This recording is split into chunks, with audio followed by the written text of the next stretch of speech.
Случилось это в самом начале 90-х в одном провинциальном городке. Солнечным июньским утром возле книжного магазина раздался визг тормозов. На звук выбежали девочки-продавцы, но улица уже была пуста. Почти пуста. На обочине лежала собака. Она скулила и извивалась, пытаясь встать, но задние лапы ее не слушались. Самая бойкая из девчат, Верочка, бросилась на помощь. Она осмотрела бедолагу, ласково разговаривая и осторожно прикасаясь. «Ну что там, Вер?»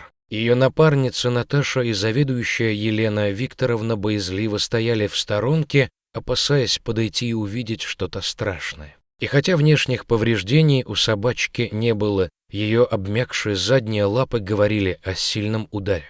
«Девочки, давайте в подсобку ее занесем», — предложила Вера, — «может, отлежится. Не оставлять же на улице». Наташа вопросительно глянула на заведующую, та кивнула. «Хорошо, сейчас мы там ей что-нибудь постелим, сама-то донесешь». «Донесу», — ответила Вера, примеряясь, как бы поудобнее взять собаку. Это была средних размеров дворняжка, похожая на Лайку. Худая, грязная, без ошейника. Видимо, бездомная. Весь день она пролежала в подсобке, а к вечеру, немного оправившись от шока, попила воды и съела предложенное угощение. И все это лежа. Ходить собака не могла. На следующий день Вера договорилась с отцом, что он заедет в перерыв и отвезет собаку к ветеринару. В городе была только одна ветлечебница, а вернее, маленький веткабинет. Конечно, рентгена там не было, поэтому никаких прогнозов врач не дал.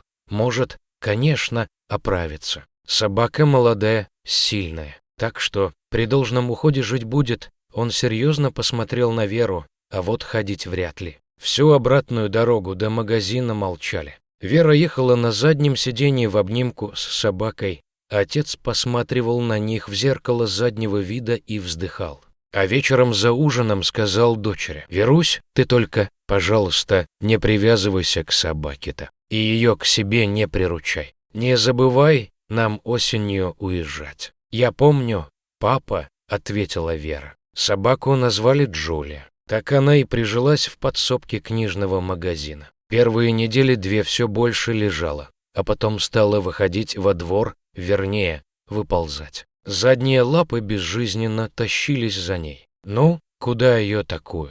На улице она не выживет, себе забрать тоже никто не решается, переговаривались девочки-продавцы, спасибо, Елена Викторовна разрешает. Меньше всех этот физический недостаток волновал саму Джулию.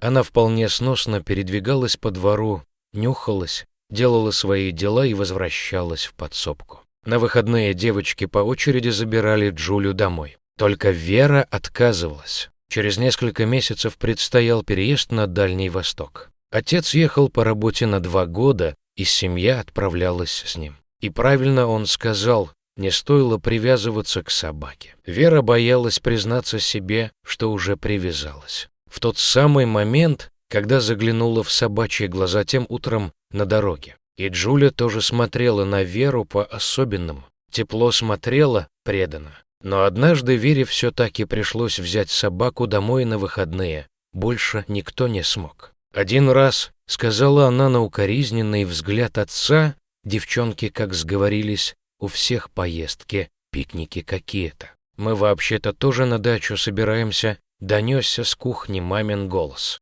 Джулия сразу направилась туда. Интуиция подсказала ей, что главное — завоевать сердце мамы. Вид волочащихся задних лап собаки и так вызывал жалость, но Джулия для верности добавила печальный голодный взгляд, и через минуту мама уже причитала: «Да ты ж, моя бедная, кушать хочешь?» «Вера, вы что там, в магазине, собаку не кормили, что ли?» «Ничего, мы тебя с собой возьмем на дачу. Папа шашлыки затеял, тебе понравится». Вера многозначительно посмотрела на отца, а он лишь покачал головой. Джуле, конечно, все понравилось. И дача, и шашлыки, и соседский пес Бим, затеявший с ней дружную возню.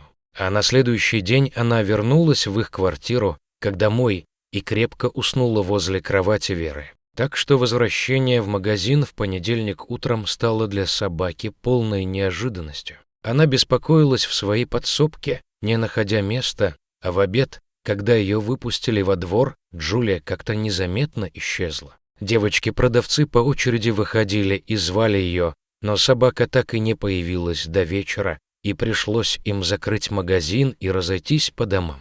Вера очень переживала. Она жила недалеко, в 2 остановках, и пошла пешком, оглядываясь вокруг и иногда окликая собаку Джуля. «Джуля, где же ты, девочка? Найдись, прошу тебя». И она нашлась возле Вериного подъезда, совершенно обессилевшая. Видно, дорога далась ей нелегко, но как только Джуля увидела Веру, радость выплеснулась неуемной энергией. Она лизала и покусывала руки девушки, взвизгивала, извиваясь всем телом, и Вере показалось, что у собаки несколько раз шевельнулся хвост. Возвращать Джулию в магазин не было смысла. Теперь она знала дорогу домой. Да Вера и не смогла бы, уходя с работы, запирать собаку в подсобке. «Ну и что ты собираешься делать?» — спрашивал отец, поглядывая на счастливую Джулию, лежащую у ног дочери. «Я собираюсь ее вылечить, папа, и надеюсь, ты мне поможешь». Через неделю у Веры начинался отпуск, а после она планировала уволиться. До отъезда оставалось чуть больше 2 месяцев, которые Вера посвятила Джулии. Отец несколько раз возил их в областной центр,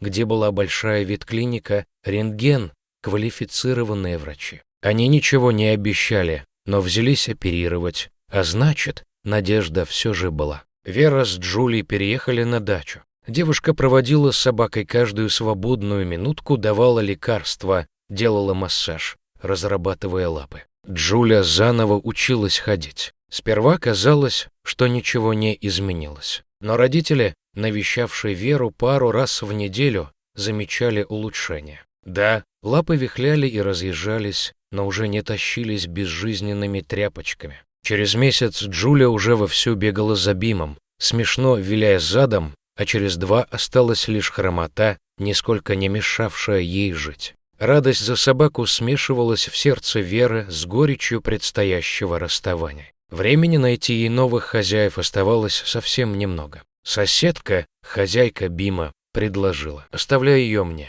Им вдвоем веселей будет, да и знакомо, а ей тут все, может, не так тосковать будет». В день отъезда Вера отвела Джулию к соседке поиграть с Бимом, а вечером семья села в поезд и отправилась в Москву. Оттуда они летели во Владивосток, а там еще пересадка до Уссурийска. Когда, наконец, добрались до места, Вера созвонилась с соседкой и услышала неутешительную историю про Джулию. Собака, конечно, почувствовала неладное и всю ночь рыла подкоп. Так что утром хозяйка обнаружила во дворе только Бима. Понимая, что дожидаться беглянку бесполезно, женщина поехала к дому Веры.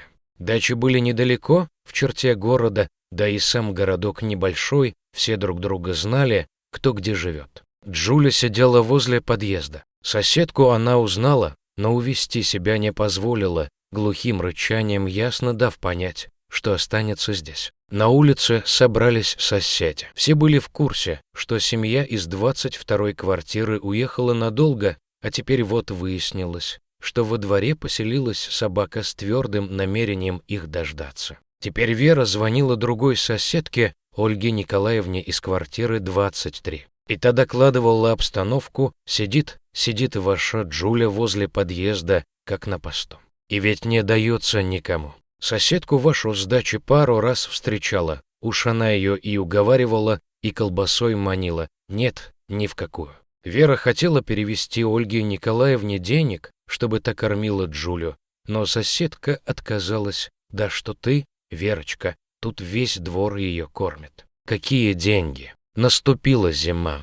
Ольга Николаевна, да и другие соседи постоянно запускали Джулию в подъезд погреться. Она поднималась на 3-й этаж и лежала на коврике возле 22-й квартиры. Собака понимала, что дома никого нет, и, едва отогревшись, вновь спешила на улицу нести свою вахту. Вера звонила девочкам из книжного магазина, и они тоже пару раз приходили к ее дому навестить Джулию. Та узнала обрадовалась, угощение приняла, но ни с кем из них не пошла. Душа Веры рвалась домой, но были серьезные причины, в том числе и финансовые, удерживающие ее на Дальнем Востоке. Время тогда было нелегкое, и каждый выживал, как мог. Вернулась она лишь в июне. Подходя к подъезду, увидела Джулю.